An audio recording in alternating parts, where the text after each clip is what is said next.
Team Holcim-PRB, who are leading by 5 points on the overall scoreboard, have snapped their mast. The crew are all safe, but making very slow progress back to the shore. In the Ocean Race show today, we look at what this means for their future in the race.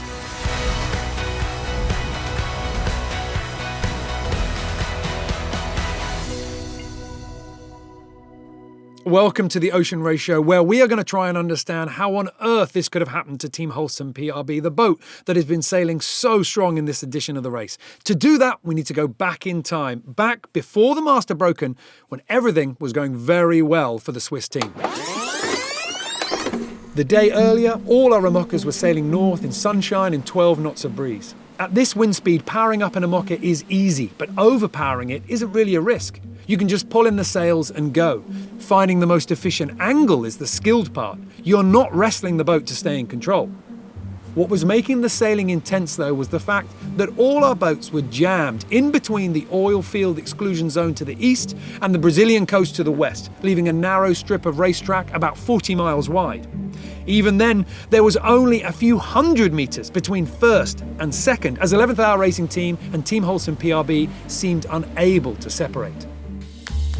This was how day 5 of leg 4 from Itajaí to Newport played out. It was this section of the course that was pushing our sailors close to shore. All 5 of our teams choosing to sail west of the oil field exclusion zone, and they were tacking every few hours on their way through a narrow upwind strip of sea. Team Holcim-PRB were leading, but there was not much separation in the fleet as everyone was following the line of the boat in front and staying tightly packed. The conditions were fair, with good steady winds around 15 to 18 knots. But this is where Team Holcim-PRB's race unravelled. At 5 a.m. on the 27th, while the boat was continuing upwind, the mast fell backwards out of the sky. Everyone now awake, and it didn't take more than a moment to realise what had happened, as the mainsail on the top of the mast was now hanging over the stern, blocking the rear cockpit hatches. Open this hatch, baby. Heading outside was Fabian with an angle grinder in hand, ready to cut away the rigging and try and secure the mast before it caused more problems. The mast was still secured to the boat by lots of hydraulic pipes, halyards and electrical wires, all loose and letting the mast roll around on deck, creating a real risk of damage to the boat. And to Kevin's alarm, the rudder, still up on the port side, was exposed to the mast. Rudder in the water! Benjamin quickly lowered it by pulling the drop line inside the cockpit as one issue threatened to create another. With the angle grinder with Fabian, Annemieke Bess was going for a more traditional tool. Right. Where's the axe? First reactions of the team followed the playbook that they have all rehearsed and practiced plenty of times, but now it's for real. Holcim-PRB, pen.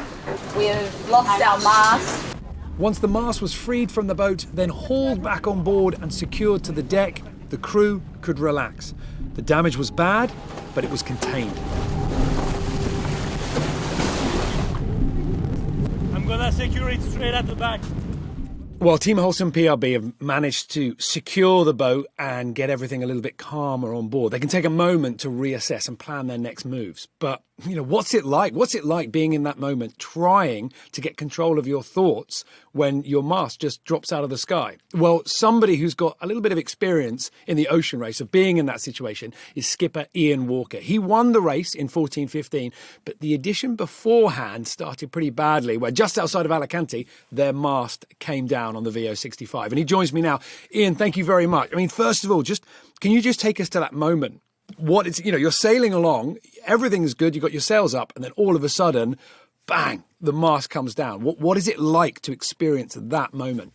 It's bringing back some bad memories. It's heartbreaking, it's shattering, and I feel especially sorry for Kevin and his crew, because they've put in such an exemplary performance over the whole course of the race so far, and if anybody didn't deserve it, they didn't deserve it. So, what's it like? My recollection is, the first thing that happens is the boat comes upright, because it loses all power. And so the boat comes upright. There's then a sort of eerie silence, because, of course, you lose the motion through the water. So you've no longer got waves crashing against the hull. So you sort of upright silence, and then you think, oh, my God, I know what's happened. then I guess you've got time to reflect, and then you've got to quickly make a plan, and that's where you kick in with the shore team, who I'm sure will have been notified by the race control. I mean, the shore team, they're always the people that we hear, we only hear about when things kind of go wrong. But I know that they're working incredibly hard all the way through the race. But right now, at this point, you're on the boat, you've had the wind knocked out of you, probably unable to make the best decisions ever. How nice is it to have a shore crew that you can just bring into action and say, look, we'll bring the boat to wherever we can. You guys come up with a plan. Yeah, and the shore team are the unsung heroes of the race, aren't they? They're the ones that doing all the work behind the scenes, and now they've got to earn their keep. But of course, I don't know how many days ago they left. They've probably left Itajaí, I'm guessing. So they might even be in transit, not sure. So, they normally you always have somebody on 24-hour standby, and of course that person is likely to be somebody very close to Kevin, and so they'll be offering support. Both in terms of logistical support, but he might need a little bit of help himself because this is especially gut wrenching when you're winning the race like they are. But there are some good things, right? They could have been 2,000 miles out to sea. They ultimately they're 30 miles from land, and they're pretty close to a major international hub in Rio. So for sure they've got loads of challenges. I don't even know if there is a spare mast. That I'm sure will all come out in the days to come. But it could have been a lot worse, right? It could have happened halfway between New Zealand and Chile, and then you got a real challenge on your hands. I guess it will get harder once they've done everything, they've made their decisions, and they're just slowly motoring to Rio. That's when they'll really be reflecting on what's gone on, and they might know. They might have found a broken fitting, they might have found some broken rigging. I don't know if it was tube failure. I don't know, but they may well know. And of course, it's really important they find out. And in our case, it was especially important. We had a spare mast sat 50 miles away in Alicante. We could turn around and put the spare mast on. We were in a perfect situation, but of course we didn't want to do that if the history was going to repeat itself. So you need to understand why the failure has happened to prevent it happening again. Now, for them, that's a slightly longer term issue. For us, it was an immediate issue. So a bit of a not parallels between the two. And of course, we weren't technically we were winning the race because we'd won the import race, but the race was only one day old. So I don't think we can claim to be in the same position as Kevin and his team. So with the emotions of the moment behind them, their thoughts became more pragmatic. Rio was the biggest port, but could Team Holcim-PRB reach it? How much fuel have we got?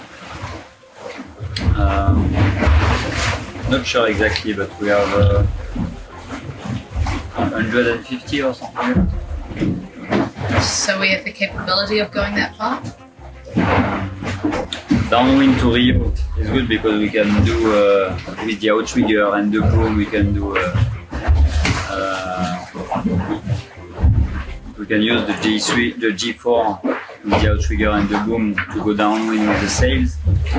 But an outboard upwind is not possible with the engine. So I don't know exactly.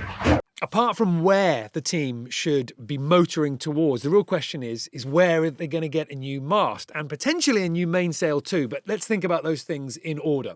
The big thing is there a spare mast? Where is it in the world? And can Team Holcim-PRB get their hands on it? Is it better to get the boat to the mast or the mast to the boat? Well, to try and understand the logistical problem of all that, I've got Thomas Julien from the IMOCA class joining me. Thomas, so first of all, let's start with the obvious questions. They're going to need a new mast. This one's not looking great. Do they have access to another mast? Yes, that's one of the nice things about having a standardized mast within the IMOCA fleet is that we have spare mast available. The manufacturer of the mast is keeping a mast in stock for a case exactly like this, and even if we should need more, we have other teams with spares. We have ways of locating a mast.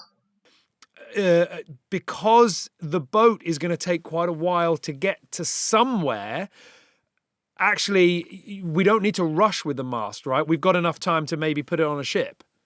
Yeah, there is a possibility, and it's been looked at closely and mostly from the team side at the moment, to ship the mast to Newport directly in a container ship. So the cost is relatively reasonable, let's say, and then it looks like there is time to do it before the start of leg 5.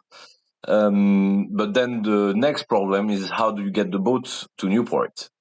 Because obviously under its own power, it's not going to get there. No, I mean, it's amazing. I've been watching the progress of the boat, and the first 12 hours or something like that, they did 60, 70 miles towards Rio. I mean, they really don't have much in the way of, a big engine to propel themselves forward. No, the boat don't have big engines. They have around 30 horsepower. They don't have unlimited diesel supply on board. Obviously, they have what they have on board is what they took for the leg, plus 80-liter mandatory safety diesel that they now, of course, can use because it's meant exactly for this kind of situation. Yeah.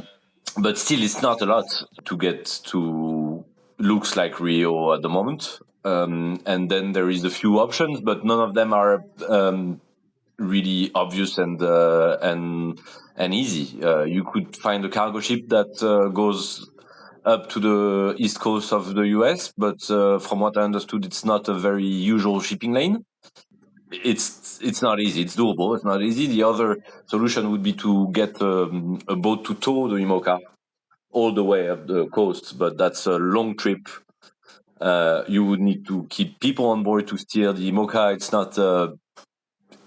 It's not easy. So the problems that they've got to solve is getting this mast to Newport seems to be the way to go. And because it's going to take a while to get the boat to Newport, they have a little bit of time on their hands. In order to get it there. But either way, whatever way we cut this, the clock is ticking. Yes. For Team Holcim-PRB. Very much so. While Team Holcim-PRB are working out their options, let's check back in with the rest of the fleet. And after knowing that Kevin Escoffier and his crew didn't need them to stand by, the fleet pushed onwards. After being squeezed against the coast, they were now heading out to the Atlantic, avoiding the next exclusion zone, protecting the Abrolhos National Park Islands. For Team Malizia, the good news was that navigator Nico Lunven had continued to make good recovery after his injury at the start of the leg. And now the doctor say that I should start to remove the thing to be used to use my eye again, to not lose it totally. Okay, go have a rest. You talked enough. Just changed from the J0 masthead sail to the J2 because the wind built up to more than sort of 10 or 12 knots, and we become overpowered, so now we change to a smaller sail so we can sail more upwind. Is the plan, basically. Team Malizia making some sail changes and trying to find that edge in performance, as right next door, Biotherm skipper Paul Mayer was feeling ill, feeling so rough, in fact, that remembering anything of detail in the last 24 hours was proving difficult. Can you do a little recap of the beginning of the race? Oh. I was sick, so I don't remember all. But really hard after the start because a lot of clouds and the wind was really shitty. And also along the Brazilian coast with a lot of fishing boats, oil field. So yeah, many tracks, but we had some good time and some bad times, some bad moments. But at the end, it's not too bad. We are with the fleet. We are a bit sad because we lost one boat last night because Holcim dismasted. So it's not good news for the race. I hope they're gonna find a solution. With the fleet wishing them well, and now in daylight, Team Holcim-PRB could have another look at the damage to their boat while they were bobbing along the water at a little over 3 knots, making slow progress south. We've been working very hard last night in order to get every part possible to keep them on the boat. We've been able to get the outriggers, we've been able to get the mast, the boom, the sail, the G2 is here, so it has been a huge amount of work to keep all these parts and at the same time not to damage the boat. I think I'm very happy, we've done a very great job doing that. But I'm very sad at the same time. Like, that's life. Now, we're all asking ourselves exactly the same questions that Kevin Escoffier and his crew on board are probably thinking as well. What happened to that mast? To understand, you have to know what was holding it up and what was likely to have failed. Once what was left of the mast was secured on deck, Fabian and Kevin discovered what was missing. The J2, the sail that they were using at the time, wasn't attached to the mast anymore. The fitting had gone. This could be the point where the whole break started. Now, we've had fittings for halyards break before, and we've had sails fall out of the sky, but this one is different. We have a one design mast, so we have the same rig as Holcim, as all the other boats. We find out that the swivel of the J2 broke. So basically you have a mast and you have 5 attachment points when you're sailing. You have the shrouds on the side of the mast, like this. Then you have a backstay. So mast, shrouds, then you have a backstay and you have a front stay. And the front stay is a J2. All the Emocas have always a J2. And now the J2 broke. It fell down, so the mast came down. As Rosie is explaining, that J2 forestay is fixed. It's permanently attached to the deck and it's permanently attached to the mast. If you're using the sail, you pull the sail out. If you're furling it, you put it away. But you can never drop it to the deck. Even when our teams are using other sails, you can see the J2 furled but still hoisted. It's always there, sometimes as the primary mast support, sometimes as a backup. Our Emocas might be reaching along with the J0 flying at the bowsprit, up to the top of the mast, the J3 acting as a staysail and lower mast support. And even though they don't need the J2, it's furled, but still there because it cannot be dropped. What's more was just before the mast broke, Team Holcim-PRB were sailing with only the J2. In the conditions that they were in, 14 to 18 knots, our Emocas sail best with the mainsail and only a J2. All the other 4 sails are lowered and packed away along the foredeck. And that means that the J2 forestay is taking all the forward load of the mast. That's going to be around 6 to 7 tons. And where that cable connects to the mast, there's a swivel point, which allows the sail below to turn if the sailors want to furl or unfurl a sail. But it also allows the tension to go through it and into the mast. And when everything was retrieved from the water, Fabian and Kevin could see that the top of that swivel seemed to be missing. It had broken off. And perhaps this was the moment that had caused the entire mast to fall out of the sky. Either way, all of that was behind them. Right now, they needed a new mast. And the big question was, how could they get one? Well, I am joined now by Team Holcim-PRB manager, Marine Derriat, and I know you have been incredibly busy. I know you've had an incredibly stressful last 24 hours. First of all, just give us a quick update on the boat. Heading south, and I understand a little bit of a jury rig as well. Yeah, they're on their way to Rio now. They're about 120 miles from Rio. And yes, with a jury rig, they are slowly making their way there. And as planned, they are expected Saturday morning local time. And what are we going to do in terms of how long are we going to have to wait for the happy news that it looks like the boat's going to be able to continue? I mean, what's your plan A? We are working hard to try to get a new mast from Lorient to Rio. That's our ideal plan, to have a new rig there and rig the boat as soon as possible and hopefully the boat's back racing middle of next week, end of next week, back to Newport. We are not retiring from the race from the leg at the moment, and the plan is to go back as soon as possible. Is there a point where you are facing the real possibility where you have to go, okay, we're not going to get the mast to Rio and the boat to Newport in time. The sensible thing here, we're going to have to get the boat on a container, on a container ship and bring it over to Europe, knowing that you're going to miss the points available to get to Newport and the double points available to get to Aarhus? Yeah, well, that's not the idea to have the boat back on the ship. I mean, we are aware that ships now are really, it's hard to match timelines, and it's not the best plan for us. So really by sea is really the plan we are looking into. We want to be in Newport. We want to be there. That's the plan. We are working on that plan, and we'll see how it goes. But today there's no option to go straight to Europe. Of course, we'll look into that plan if we need. Of course, we'll look into that. But today is to have a new mast in Rio and head to Newport with the sailing crew. Away from all these troubles, our 4 remaining boats are still heading north, upwind sailing for now, with the leaders wanting to sit on top of the pack behind and block their access to fresh wind. Guyot Environment Team Europe is behind in 4th place to the west, with Biotherm further east and slightly ahead in 3rd. Team Malizia are in the middle, currently in 2nd, with new skipper Will Harris matching the pace of 11th Hour Racing Team ahead and to windward, as the group stays tightly packed together on their journey north. But their minds were on their friends heading south.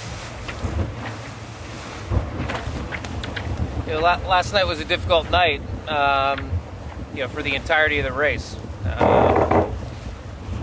We were quite gutted when we found out that Holcim dismasted. Just as a competitor, you never want to see anybody go down like that, As a friend and, someone who's been in this ocean race family now for a long time, it's hard to see someone like, Kevin and the rest of his team go through something like that.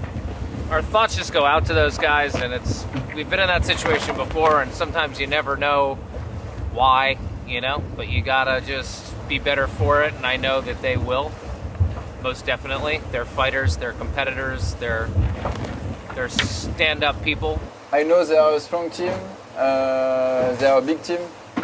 I'm sure they will take the good decision to come back as soon as possible in the race. I got reminded by the feeling when we had to abandon our leg 3, how I was shocked, how fast this can happen. It's just, within 1 second, and you have to work in complete other direction, and this is extremely brutal. And I think everybody is shocked and surprised by that, because this leg, you wouldn't expect to break anything big on this leg. It's really sad, you want to see every boat finishing every leg really, and to lose a rig in 18 knots in upwind conditions is it's not great. But let's hope they can find a way back into the race as quickly as possible. I mean, one of these things about this race is, and it being a stage race, is that all of a sudden the clock's ticking for them, and now a real logistical race begins for them to be back on the start line in Newport. So really wishing them all the best, and hopefully that everything can come together for them, because we want to be out here racing against them.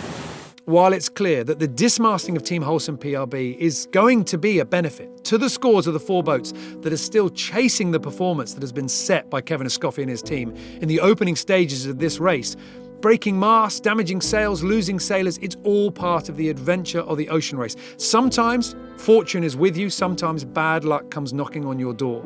But the big thing is how you roll with those moments. And our sailors that have been in the race over the previous editions know only too well that you have to find ways to pick yourself back up and get on with the competition. I'll leave the final word to Kevin. I always said that at the beginning, even in Etagei, that we'll have, at one point we'll have an issue, we'll have to deal with something.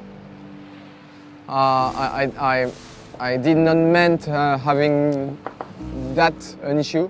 So, but again, it's not about having an issue. It's about how we will deal with it. So, we'll work hard to be back as soon as possible.